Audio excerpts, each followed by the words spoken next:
come to do anything other than to worship. I had to go because I like the way the Message Bible says. The Message Bible says, he says, God said, take a heifer with you and announce that I have come to lead you in worship of God with this heifer as a sacrifice. Make sure Jesse gets invited. I'll let you know what to do next. I'll point out the one who you are to anoint. He says, make sure that you take a heifer with you and announce, I have come to lead you in worship. I have come to lead you in worship. When you get there, I want you to forget about Saul, but you go with the direct objective to worship. You don't go there with Saul in your mindset. You don't go there with Saul in your eyes view. You go to worship. Let me talk to this side because that side done left me. Don't you worry about what Saul is going to do. Don't you worry about the power that Saul possesses. But when you get there, you go to worship. I came to tell somebody that's why God hasn't moved for you yet, because you're too busy looking at Saul. But I didn't come to look at Saul. I came to worship. Yes, yes, yes. I don't care if you sit next to Saul. You might go home with him this afternoon. But when you come here, you recognize I came to worship. I wish I had a church. Tell somebody I came to worship. I didn't come to look at you. I don't care what you got on. I came to worship. I don't care what you're going to say afterwards. I came to worship. I don't care what I'm going through right now. I came to worship. Y'all ain't talking to me. Tell somebody I came to worship. Yes, I did. Yes, I did. I came to worship. I came to give him praise. I don't know if this is going to be my last time. I don't know when I'm going to get another shot. I don't know what the devil is planning for me out there. So when I get in here, it's all hats off, baby. I come to give God what's due his name. I came to worship. All my life, Apostle, I've been kind of ignorant. All my life, I've been kind of ignorant because all my life when I heard this story preached and taught, I heard that Samuel had went to Jesse's house. I heard that Samuel had went to Jesse's house. Don't look at me like that. You know you heard that too, that Samuel went to Jesse's house. But when I begin to read the text, I recognize something. God said, Samuel, don't you dare go on his territory. You let him meet you at worship. I came to tell some of the single folk in the house, you went on the devil's territory, and that's why you got that knucklehead you got. But if he had met you at worship, you wouldn't have the problems you having now. If you want to pick a husband, pick one that's going to meet you at worship. If you want to pick a wife, pick one that's going to meet you at worship. Why y'all ain't talking to me? Tell somebody you got to meet me at worship. Don't see me in the flesh, but meet me when I'm worshiping.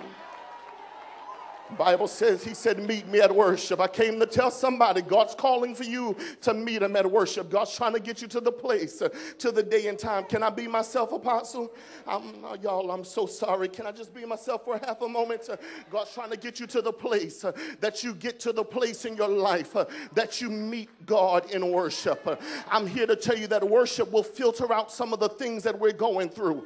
Worship will get us to the place, y'all, where we won't be dealing with so many issues and schisms, y'all. Y'all ain't talking to me. I never seen the day and time where the church has got so much confusion going on, and it's because the people are not coming to worship.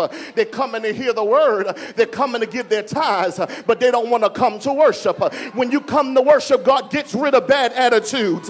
When you come to worship, he gets rid of bitterness. He gets rid of loneliness and emotionalism. He gets rid of you being upset. Y'all ain't talking. Tell somebody, meet me at worship.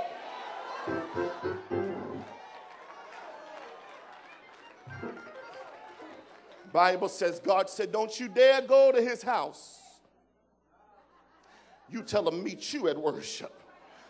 Come to find out something, that worship filters out the people that are in your lives. Worship filters out the people in the company that you have. Worship filters out the people that you need to be around and the people you need to cut off. Y'all ain't saying nothing to me, because some of y'all sitting next to them right now, you jumping and screaming and hollering, and they looking at you like you crazy. They don't know the hell you went through just this week. They don't know why they was eating turkey. You was crying tears. Y'all ain't talking to me. And they looking at you funny. Now tell them that's why I worship. I worship because I should have lost my mind, but God kept me with my mind. I worship because I wanted to knock somebody out, but God kept me from doing it. That's why I worship. That's why I worship. He says, meet him at worship.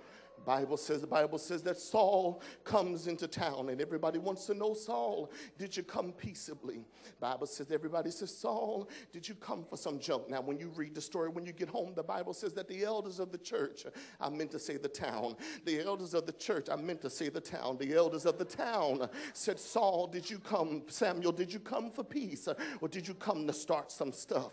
And that little thing right there puzzled me. Can I tell you why it puzzled me? It puzzled me that the elders of the church got shook when the prophet walked in town. Let me walk down here because y'all ain't talking to me. I said the elders of the church, I meant the town, got shook when the prophet walked in. You know why? Because we're so used to people pumping and pushing us and making us feel so wonderful and feel so nice. The devil is a lie. I don't want nobody around me that's going to make me feel wonderful and nice. Tell me I got issues. Tell me there's something wrong. Tell me I'm on my way to hell, and if I don't stop it, God going to kill me. I wish I had somebody that would talk to me. The Bible says everybody got upset when the prophet came to town because they wanted a house and they wanted a car, but they didn't want to get a job. Y'all ain't talking to me. Y'all ain't saying nothing to me. I'm so sorry. I'm all ghetto. Y'all forgive me. This man's nice church. The Bible says that the prophet walks in town. When he walks in town, everybody begins to get a little scared. They say, Samuel, what did you come for, Samuel? Why are you here? Because history says that whenever Samuel walked into a town, he brought the judgment of God with him. Now, y'all going to have to forgive me because somebody helped you get where you are. Why y'all not talking to me? Is there anybody in the house that know I didn't make it on my own? That somebody helped me get here? If it had not been for the Lord who was on my side, I know where I would be. The Bible says that they came to the sacrifice, and the Bible says he called Jesse and his sons to the sacrifice. Let me make a long story short. I want the apostle to invite me back. The Bible says that he called Jesse and his sons to the sacrifice. Come on, Jesse. Y'all come on down here. The prophet is going to sacrifice. Ooh, the prophet going to worship. So here comes Jesse and 7 of his boys. I didn't say all of his boys.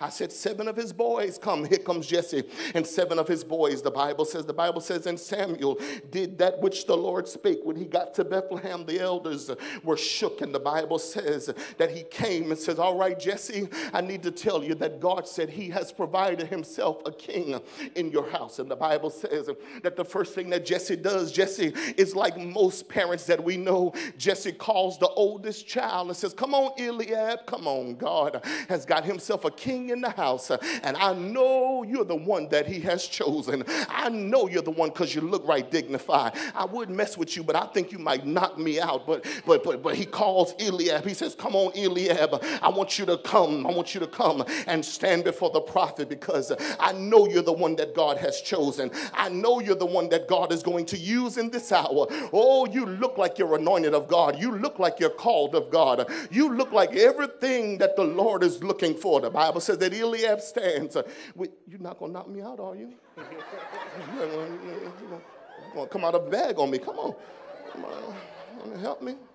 Bible says that Eliab stands there. When Eliab stands there, Jesse holds his chest out, because Jesse is like every dad now. Ooh, God done chose a king in my house. God's got somebody in my family that he wants to use. Come on, thank you very much. If you don't mind helping me, the Bible says that as you mind helping me, because you done walked in, come on and help me. The Bible says, you don't want to help me? Yeah, all right. Come on, you want to help me? Come on, help me, brother. The Bible says that he calls all of his sons to the meat. The Bible says that he calls 7 of his sons. Come help me, brother. Come on, help me. You acting like you in the word. You ain't that deep in the word now. Come on.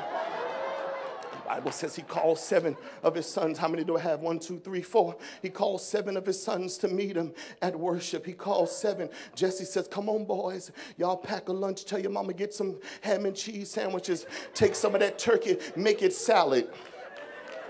Make it soup. Y'all ain't saying nothing to me. The Bible says that he calls all of his sons. He calls all of his sons to the meat. The Bible says 1, 2, 3, 4, 5. The Bible says he calls all of them to the meat. And when they get to the meat, the Bible says that Jesse, he's got his chest stuck out. Come on, brother.